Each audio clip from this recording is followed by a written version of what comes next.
உருவாய் அருவாய் உளதாய் கிளதாய் மறுவாய் மலராய் மணியாய் ஒளியாய் கருவாய் உயிராய் கதியாய் விதியாய் குருவாய் வருவாய் அருளாய் குகனே.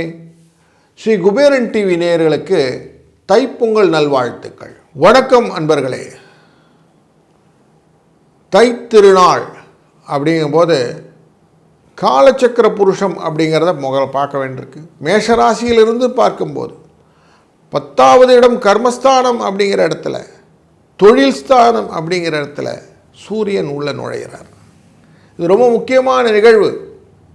ஏன்னா உத்தராயண புண்ணிய காலம் அப்படிங்கிறது வந்துடும். இன்றைய நாளிலிருந்து தேவர்களின் பகல் பொழுது ஸ்டார்ட் ஆகிடுது. அதனால்தான் தை பிறந்தா வழி பிறக்கும் அப்படின்னு எல்லாரும் உட்கார்ந்துருக்கோம்.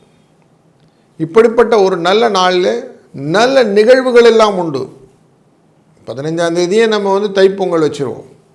அந்த பொங்கல் வைக்கிறதுக்கு நல்ல நேரம் அப்படின்னாக்கா காலையில் 9:45 11 மணி வரைக்கும், வியாழக்கிழமை அன்னைக்கு. விருத்தி யோகம், கௌளவகரணம் என்கிற யோக கரணங்கள் உண்டு. ஜேஷ்டா நட்சத்திரம் என்கிற கேட்டையின் நட்சத்திரம், துவாதசி திதி. அன்றைய நாளில் ரொம்ப விசித்தமான நாள். வியாழக்கிழமை குருவாரம் தை பிறக்கிறது. அதனால் எதிர்பாராத நேரத்தில் காத்தோடு கூடின மழை வருவதற்கும் இந்த இந்த மாத பலனாக உண்டு. நல்ல தொழில்துறையிலே நல்ல ஸ்ட்ரென்த்தாக இன்க்ரீஸ் பண்ணக்கூடிய பிஸ்னஸ் ப்ராப்பர்ட்டி எல்லாம் நிறைய கிடைக்கும். அந்த ஆப்பர்ச்சுனிட்டியெல்லாம் வச்சுன்னு க்ரோத் நிறைய இருக்கும். விருத்தின்னு சொல்லுவாங்க, அப்படி இருக்கும். முக்கியமாக அரசியல்வாதிகளுக்கு அவங்களுக்குள்ள நிறைய குழப்பங்கள்லாம் வரக்கூடிய சூழ்நிலையும் இந்த தை மாதத்தின் பலனாக அமையும். எல்லாருக்கும் தங்கம் வெள்ளியெல்லாம் எப்படி இருக்கும் அப்படின்னு ஒரு கேள்வி உண்டு. இந்த தை மாதத்தில் தங்கம் வெள்ளி மேலும் வளரும். ஏன்னா திருமணங்களில் போன்ற விஷயங்கள்லாம் இருக்கிறதுனால ஏறுமுகம் அப்படிங்கிறது தான் இருக்குது. வக்கரகதியில் குருவேர் இருக்கிறார். அவர் திரும்பி ரெட்ரோகேஷன் முடித்து திரும்பி அதிசாரமாக போனால் தான், நார்மலாக அவர் கடகராசிக்குள்ளே போனால் தான் இறங்கும். அது வரைக்கும் ஏறு தான் செய்யும். அதனால் ஏறுமுகத்தில் தான் இதுவும் இருக்குது. இந்த கேட்டை நட்சத்திரத்திலேருந்து ஆரம்பித்த சந்திரனின் பயணம் கேட்டை நட்சத்திரமாக முடியும். 29ஆம் தேதி தை மாதம் முடியக்கூடியதும் கேட்டை நட்சத்திரம் தான் முடியும். இந்த வருஷம், இந்த மாதம் கும்பரவிக்குள்ளே போகக்கூடிய அந்த காலகட்டம் வரைக்கும் இப்படி தான் இருக்க போகுது. கிரகங்கள் எல்லாம் எங்கெங்கே இருக்க போகிறதுன்னு பார்க்கும்போது, சூரிய பகவான் மகர ராசிக்குள்ளே வந்துடுவார். மாதக்கோளான சுக்கிரனும் தொடர்ந்து அவருடைய இருப்பார் மகர ராசியில். வருடக்கோளான ராகு கும்பராசிக்குள்ளரையும் கேது சிம்ம ராசிக்குள்ளே இருப்பாங்க. வருடக்கோளான சனி பகவான் மீன ராசியில் இருப்பார். மகர ராசிக்கு அதிபதி அவர் மீன ராசியில் 3ஆம் இடத்துல உட்கார்ந்துருப்பார். ராசியின் 3ஆம் இடத்துல. குரு வக்கரகதியிலே மிதுனத்தில் இருப்பார். தன்னுடைய பார்வையை எங்கே செலுத்துகிறார்? சூரியனின் 2ஆம் இடமான கும்பராசிக்கல்ல செலுத்துவார். அதுமாதிரி சூரியன் 12ஆம் இடமான தனுசு ராசி மேலேயும் வைப்பார். சூரியன் எடுக்கக்கூடிய இடத்துலேருந்து 10ஆம் இடமான துலா ராசி மேலேயும் வைப்பார். செவ்வாய் புதன் இவர்கள் அனைவருமே 2 பேருமே இருக்கக்கூடியது தனுசு ராசியில் இருப்பாங்க. குருவினால் பார்க்கப்படுவார்கள். மாதம் ஆரம்பம் அப்படி தான் இருக்கார். சந்திரன் கேட்டை நட்சத்திரத்தில் இருக்கிறதுனால விருச்சிக ராசியில் அமர்கிறார். இந்த செவ்வாய் அமர்ந்திருப்பது தனுசு ராசியிலிருந்து 4ஆம் பார்வையாக சனி பகவானையும் பார்ப்பார். சனி பகவானுக்கு 3 விதமான பார்வை உண்டு. 3ஆம் பார்வை, 7ஆம் பார்வை, 10ஆம் பார்வை. 3ஆம் பார்வையாக ரிஷபராசியும், 7ஆம் பார்வையாக கன்னிராசியையும், 10ஆம் பார்வையாக தனுசு ராசியும் பார்ப்பார். அதனாலே பல விதத்திலும் நல்ல பலன்களும் செலவுகள் கட்டுக்குள்ளும் இருக்கக்கூடிய சூழ்நிலையை இந்த வாதம் சந்திக்க இருக்கிறோம்.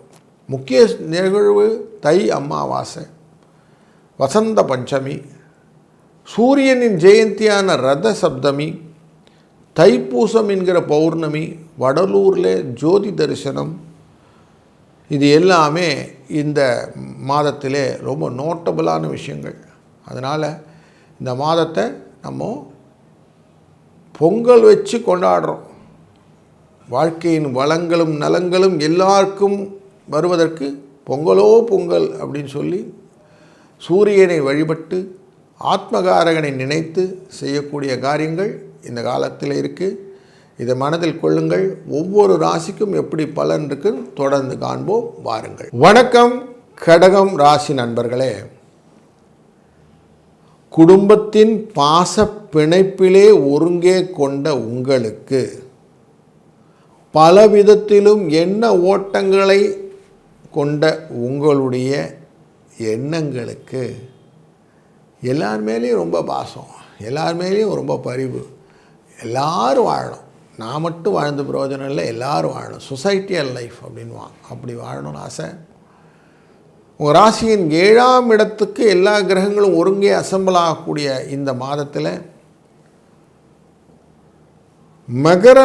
மகரம் அப்படிங்கிற இந்த ராசிக்குள்ளே தான் வேதங்கள் எல்லாம் புதைந்திருந்ததுன்னு சொல்லுவாங்க. இதெல்லாம் வெளிக்கொண்டு வந்தது கடகராசியில். அப்போ எப்படி இன்டர் ரிலேட்டடாக இருக்குது பாருங்கள். அப்படிப்பட்ட இன்டர் ரிலேட்டடான விஷயத்தில் தான் எல்லா கிரகங்களும் அமரக்கூடியதாக இருக்கிறதுனால புத்தியெல்லாம் ஒருமிக்க வச்சு கல்வி, ஞானம், அறிவு, பகுத்தறிவு அப்படிங்கிற விஷயங்களெல்லாம் ஃபோக்கஸ் பண்ணி மகர ராசியை நீங்கள் பார்த்தீங்கன்னா எவ்வளோ டெப்த்தாக உங்களுக்கு நாலேஜ் கொடுக்குன்னு பாருங்கள். பயங்களெல்லாம் ஓர வைங்க. சுகங்களாக இருக்கக்கூடிய வாய்ப்புகளே கொடுக்கும். நிறைய சுகங்கள் கிடைக்கும். கலத்தரத்தில் ஒரு ஆரோக்கிய குறைபாடுகள் இருக்கும், மறுப்பதற்கில்லை.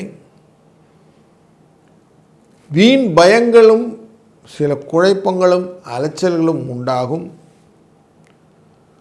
இது எல்லாமே ஓவர் கம் பண்ணி வந்தால் குருவின் அருள் அப்படிங்கிறது அஷ்டமத்து மேலே இருக்குது. அஷ்டமத்தில் கும்பராசியில் இருக்கக்கூடிய ராகு மேலே உட்காருது. அதேபோல் உங்களுடைய ராசியின் 6ஆம் இடத்தின் மேலே தனுசு ராசி மேலே இருக்குது. அதுபோல் உங்கள் ராசியினுடைய 4ஆம் இடத்தின் மேலேயும் இருக்குது, துலா ராசி மேலே இருக்குது.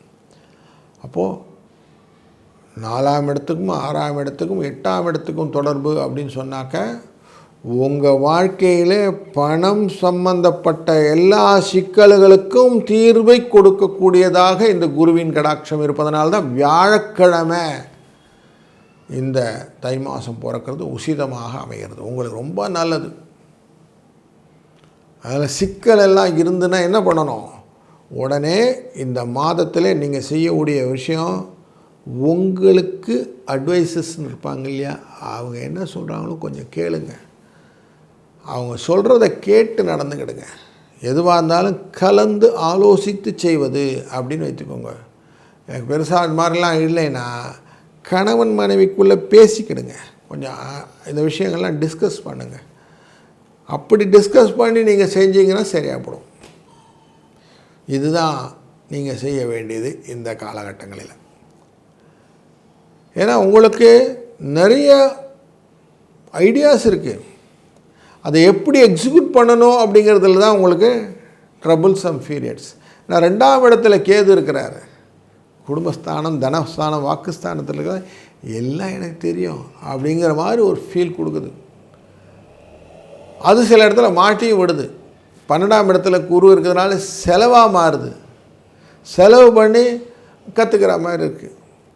அதை இப்போ அவாய்ட் பண்ணுறதுக்கு இந்த மாதம் இதுதான் ட்ரிக்கு. இந்த ட்ரிக்கு உங்களை விட ஜாஸ்தி தெரிஞ்சவங்கள்ட்ட கொஞ்சம் டிஸ்கஸ் பண்ணுங்கள்.